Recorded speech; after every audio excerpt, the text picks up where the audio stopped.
Hey, so what now? Say something! So what now? I all you boys! This is just your It might have taken longer than expected, but the rise of Khamzat Chimaev has finally led him to a UFC title fight. Everybody, I come here for everybody! Kill everybody! I'm the champ, I'm the king, kill everyone!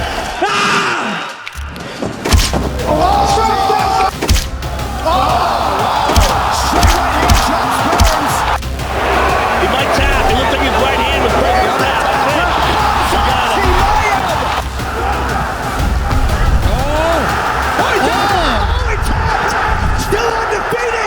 And in front of him is the one man in the middleweight division who might have the perfect style to defeat him. When I go in there, if there's no ref, the ref doesn't stop it, I'm not stopping.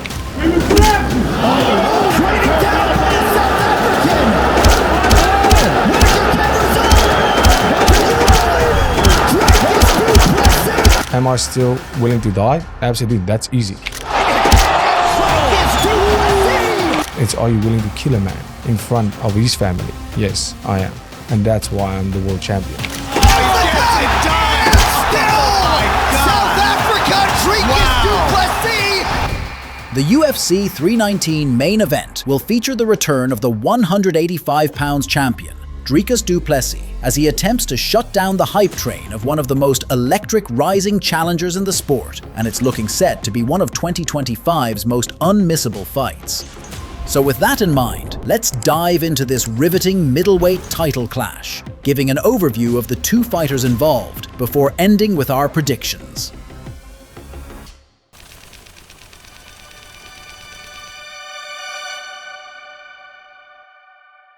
Yeah, defending it this third time would mean the absolute world to me, and believe me, I'm going to defend it. I'm not leaving wherever this fight is without my belt. The middleweight champion of the world is something of an oddity within the sport of mixed martial arts. Sure, he's finally getting the respect he deserves from the masses as people start to fully realize that he's not quite as wild and unrefined as they think. But through his wins over guys like Israel Adesanya and Robert Whittaker, we're getting to see just how difficult he is to deal with. I want to be the best in the world. I am the best in the world. So I prepare for everything. If this becomes a grappling match only, I will beat him there. If it becomes a boxing match only, I will beat him there like last time. And if it becomes a wrestling match, I will beat him there too. That's how I prepare for fights, to be the best everywhere. He can strike quite well, even though it looks awkward as hell. And though he tends to look like he's tired, his cardio has a way of holding up when it looks like he's gassed.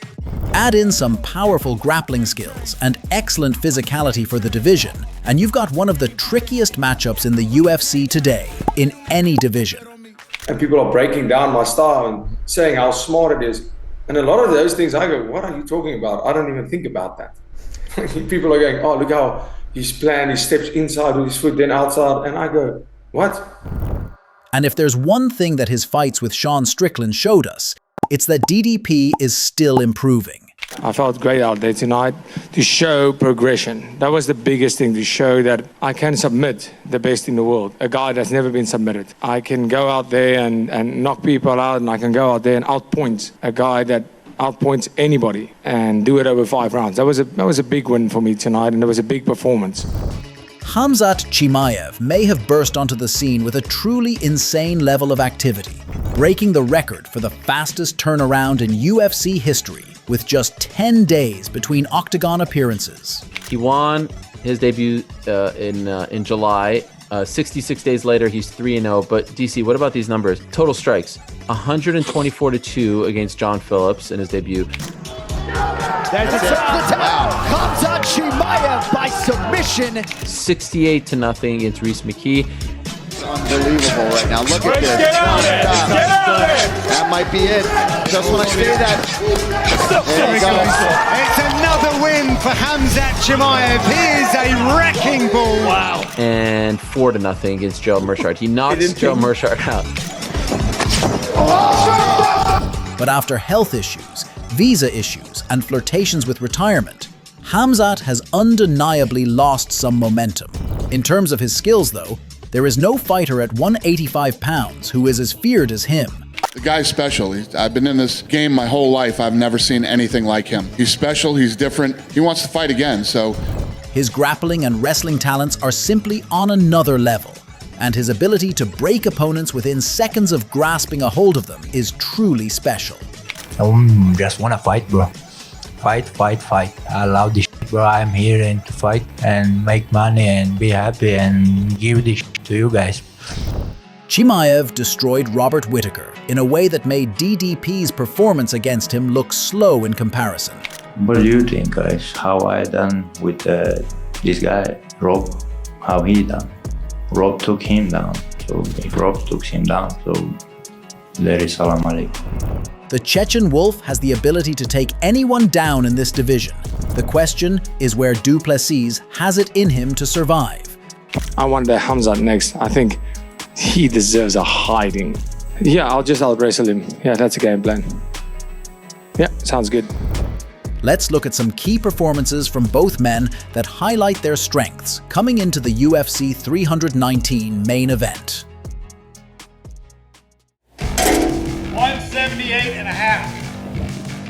178.5, the official weight for Khamzat Chimaev. Dealing with a short notice replacement can be a real pain. But for the Chechen Borz, despite missing weight by a huge margin and missing out on a sacrificial lamb in Nate Diaz that was bound to boost his star power, Chimaev took on Kevin Holland and made it look easy. Stop.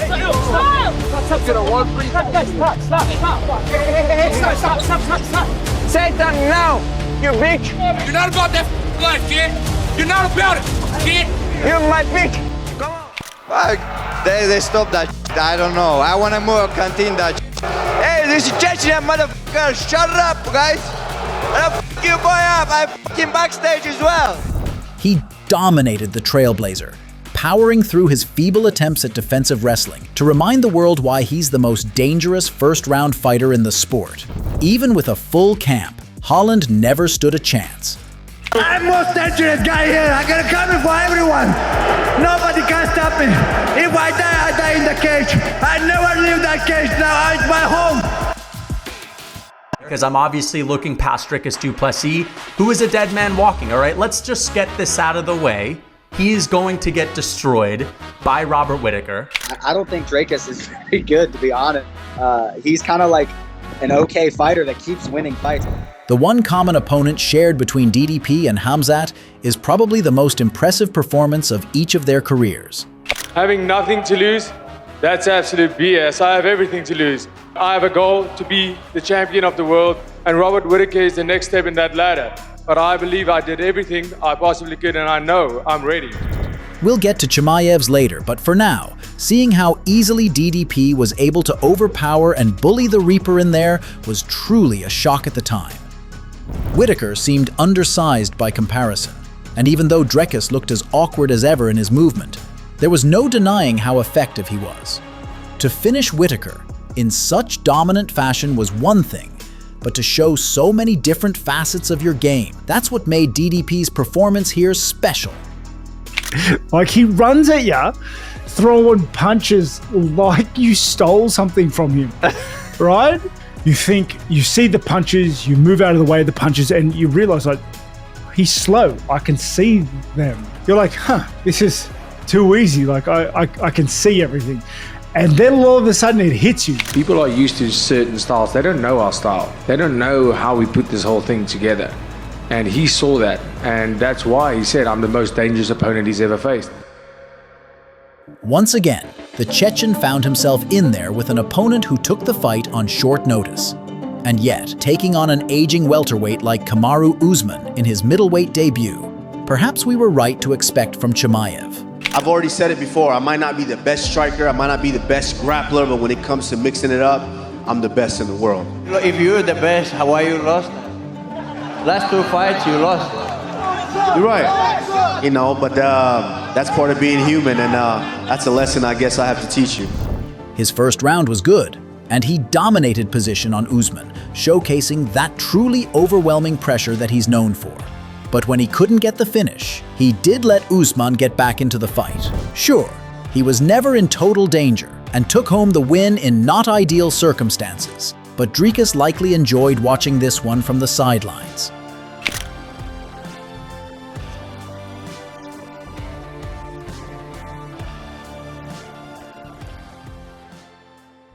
This is my African brother right here. Let's go. What's up? I'm African, but I ain't no brother of yours, son. Questions over DDP's ability to deal with a confident and technical striker were answered pretty comprehensively in there with Israel Adesanya at UFC 305. You don't know my story.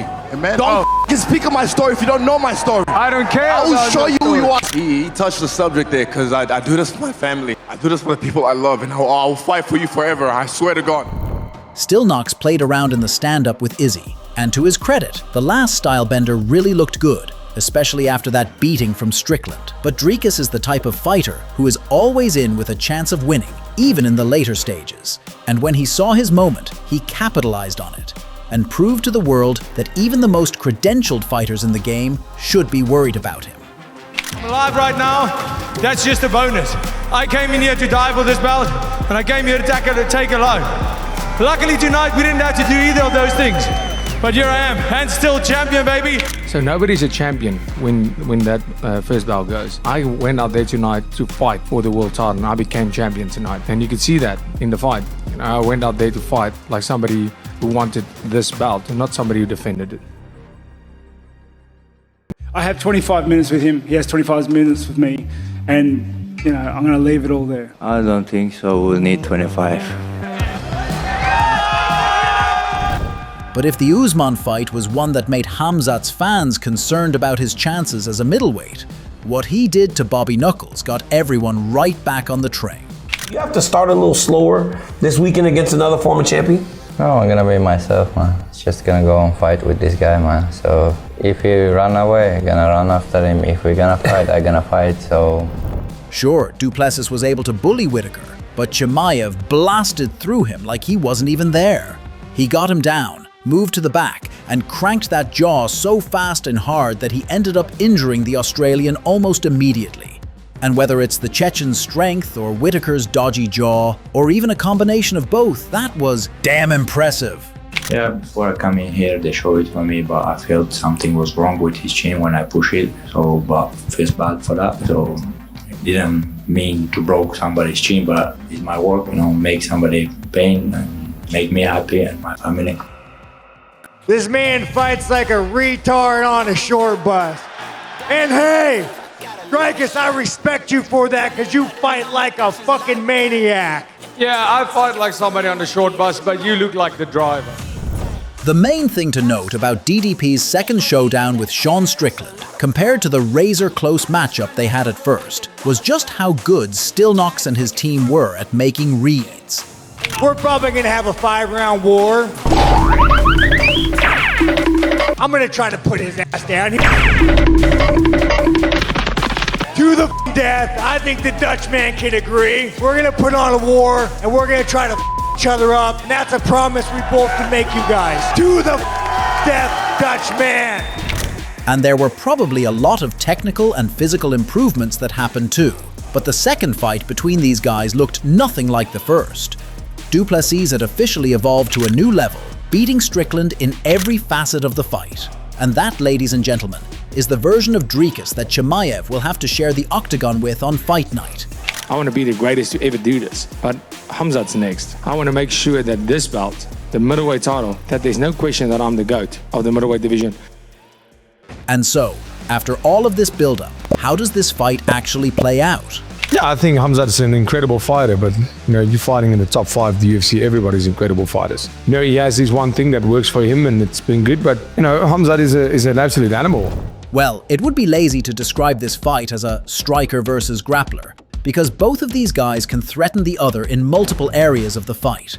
However, we're not against the idea of calling it a fight that is either going to go in Khamzat's direction early or Du Plessis late. The Chechen's gas tank and ability to fight late has not been fully revealed to us yet, and every time we have seen him in a third round, there have been drop-offs in his ability, even without the weight cut in there with the Nigerian Nightmare.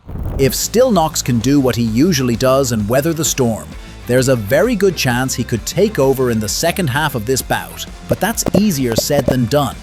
We would not be surprised at all if Chimaev went out there and got DDP out of there inside a round with a sub or a flurry of ground and pound. But if Borz does favor that approach, he'd better be prepared to keep some gas in the tank for the later rounds. It's not a confident pick, and we could even see Dricus getting a TKO in the championship rounds if he avoids getting mauled. But with this all in mind, we're going to back Dricus Du Plessis by decision in a fight that could well see Khamzat take the first 2 rounds, making it closely contested enough to possibly warrant a rematch. But depending on who wins, what does future holding for these guys? Well, if Du Plessis is victorious, and especially if he gets the job done in impressive fashion, then we would need to have some serious discussions about him as a second greatest UFC middleweight of all time. Sure, Adesanya had more title defenses, but DDP is on a path of true destruction right now, beating and finishing some of the greatest middleweights of this generation. There's always going to be opinions, but nobody's opinion about me is going to shape who I am. Yeah. Nobody's opinion made me a champion. For the UFC, they're probably secretly hoping for the Chechen's victory, because if he is victorious, the promotion will have a truly bankable crossover star on their hands. Sure, his star power has lost a little steam due to his lack of activity, but if Borz can compete more often, he has the potential to become a pretty huge global success, an even greater star than he is now. Either way, this is very clearly a fight of very real significance for the sport. But who do you think will come out on top in this clash between the champ and the challenger? And where would a win leave each of them within the pound-for-pound rankings? Let us know your thoughts in the comments below.